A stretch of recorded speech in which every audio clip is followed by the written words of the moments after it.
What is happening, guys? I'm back at you with another video. So in this video, I wanted to do like sort of a new format for like my movie reviews, like for future movie reviews also. So what I'm going to be doing is actually doing two parts to this video. So it's like kind of like a two-part video in one video. So I'm going to do a spoiler-free review and also a review with the spoilers in there.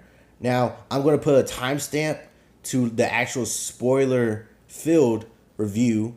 So if anybody doesn't want to watch the actual spoiler-free review in the beginning, then you can go straight to the timestamp that I put, and you can watch the spoiler-filled review. So the actual first review that I'm going to be doing is spoiler-free. For those who have not seen the film yet, this review is for y'all, so y'all can get a sense of what I felt about the movie without actually having spoilers in the review. So we finally get our first female-led superhero film in the Marvel Cinematic Universe, and I gotta say I was excited for this movie. Not only because we get a new character introduced, but also the questions that it could possibly answer about Infinity War and maybe get some tidbits to the upcoming Avengers Endgame film. Some of these standout characters to me will probably be Samuel L. Jackson as Nick Fury. We get a look at Nick Fury pre-Avengers and now to see that, and compared to what he will eventually become, was a nice little addition to the movie. I thought that the aging would actually throw me off, but they kept it consistent throughout the film, and you actually believe he's like a young Nick Fury before he becomes, that sort of cynical kind of type of Nick Fury we're known to now in the MCU. Goose the Cat was also a big standout character in the film.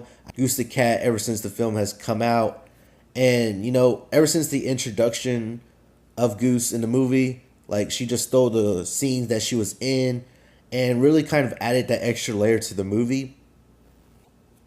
I think Ben Mendelsohn's Skrull Leader was a great addition to the movie, as throughout we got layer after layer to the character that really added depth to like the story. Now, this movie was not your typical origin story like we would usually get in the MCU. The way this movie plays out is she has her powers already. So we're seeing the story progress where she already has her powers. And then we get those flashbacks along the way, sort of telling her story. So it's actually a nice take on a new format of telling the character's story. But within the movie, we do actually get the reveal of how she got her how she got her powers. And I think it was a nice reveal, as it plays a bigger part to the MCU of how she really gets her powers. I really like the 90s setting with all the references in the film. Like when I first saw Blockbuster appear, it really was that really hit of the nostalgia factor. And it was a nice touch to have this movie set in the 90s and just to relive kind of those nostalgia things that occurred in the 90s and get these in the film was it was pretty cool and pretty nice touch to it. I liked most of the comedy bits, but I wouldn't say that all of them stuck to me. Most of them were funny and, there were nice little tidbits and stuff, but not all of them really stuck to me and were all funny, really funny, like I would suspect that they were trying to go for. For the most part, the effects in the movie were pretty good. Now, I wouldn't say that the action sequences in the film were some of the best in the MCU, but for the scale of the movie, it was fine. They were, they ran along pretty good with the, for the certain scale of the film, it was, nice action sequences. The story does have some slight pacing issues to where the story is a little slow in the beginning, but it starts to pick up later on in the film.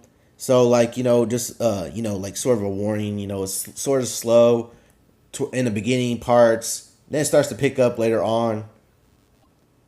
I will say for the most part that this film is rewatchable. But, compared to other MCU films, it was just average.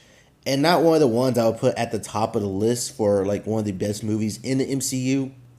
It was a nice watch and all. And I still think it was, a good watch in theaters. But I wouldn't say it's one of the best MCU films that, the MCU has to offer. And the final thing I'm going to say in this review is that there is two end credit scenes, so watch out for that. If you go see the film, there's going to be two end credit scenes. Now I'm going to go into the spoiler filled review. So if you do not want to know any spoilers about the Captain Marvel film, turn away now. This review is going to have spoilers in it.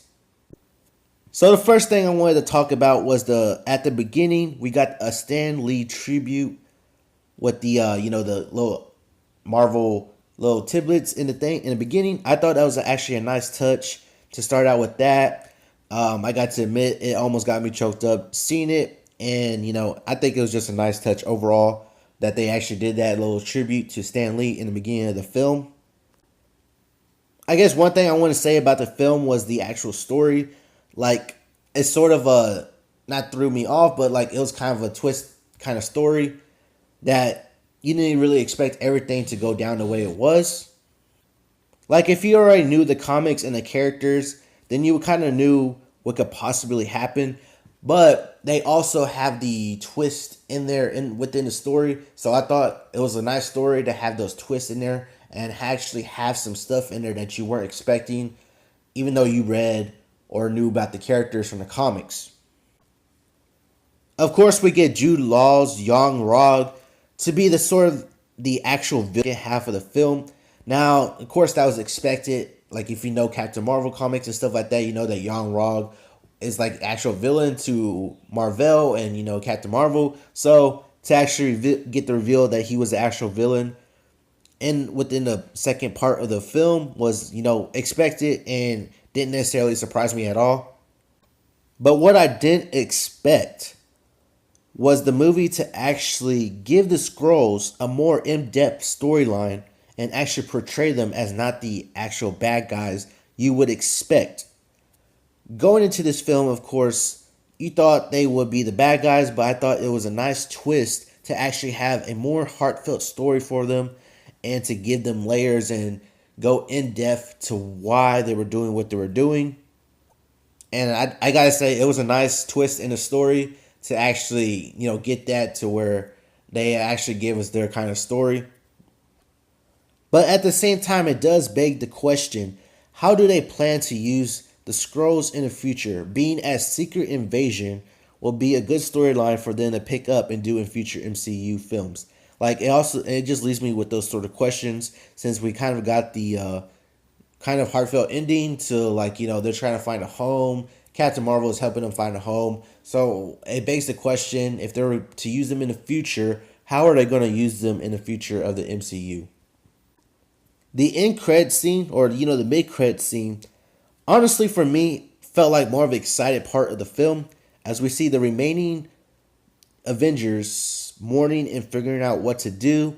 We get a better look at the pager and its implications after it was used in Infinity War. For some reason, the arrival of Captain Marvel after the pager stops and goes off felt like a more interesting part than her actual entire arc in the film. I don't know. That's my opinion. I guess it's because it was a little tidbit to Avengers Endgame. But I felt like actually getting a reveal of the implications of the pager stopping and going off, and then we get the reveal of Captain Marvel showing up, all of a sudden right there within the same room as the Avengers was, I don't know. I just felt like that part was that part was so good, and I felt more excited for that than actually feel more excited for the actual character arc in the film, which was I don't know. It's just something like that.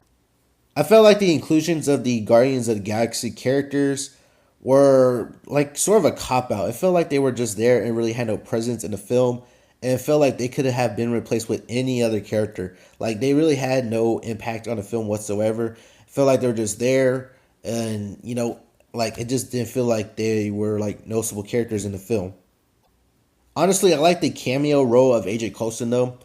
He wasn't overused, but I'm not entirely sure if that was a good or a bad thing. But his cameos, the sort of cameo role he played in the film was still a nice addition to the film, and I liked it, having AJ Coulson in the film like that. I felt like the Nick Fury explanation of his eye was sort of a letdown, and it didn't keep me it didn't feel like it was that much of a big impact. it just sort of felt like, oh yeah, look, this is how he misses his eye and all that stuff like that. So it didn't really have like a big impact on me in the film, how we got the reveal of why his eyes like that. Watching the reveal, I was just waiting for that flirting reveal of Goose, and the film kept me in anticipation for it. So when it finally was shown, it was a satisfying reveal. I think the reveal was like nice, like, reveal on how we actually like get the hints of, the actual Goose being a Flurkin, like, like alien from different outer space, whatever. So to like finally get the reveal in the film, and then you see like all the tentacles and all that stuff come out, pop out of the mouth, was actually a nice reveal, and I was waiting for that reveal in the movie. So they kept it like a nice anticipation for the reveal. I think the whole Avengers Initiative reveal was like a little bit of a cop out, but at the same time, it sort of was a nice little tidbit. So when we actually get the reveal of Captain Marvel's actual pilot name, it felt like it didn't have impact, but at the same time, it was kind of weird. It got the sense of the feeling of understanding how the name came to be. So it was one of those weird things that it felt like it didn't have that much of an impact, but also at the same time, we get that sense of feeling of how the name came to be, and it sort of slightly kind of had that impact at the same time. I don't know. It's one of those weird things. I like how they included Marvel and actually see how Captain Marvel gets her actual powers. So I like the actual inclusion of Marvel in the film. And then we get that sense of her being sort of Carol's mentor. And then we get the reveal of Yon-Ra killing Marvel. So like the way it plays out, I think is pretty good in the film. And then we just get the whole power reveal of Carol actually getting her powers from the Tesseract. So I thought it was an interesting, nice reveal, and the inclusion of Marvel in there. And it really gives that touch to the bigger picture of the MCU of how she got her powers from the Tesseract. But alright guys, I don't make this video too long because of course there's many other things I could probably talk about.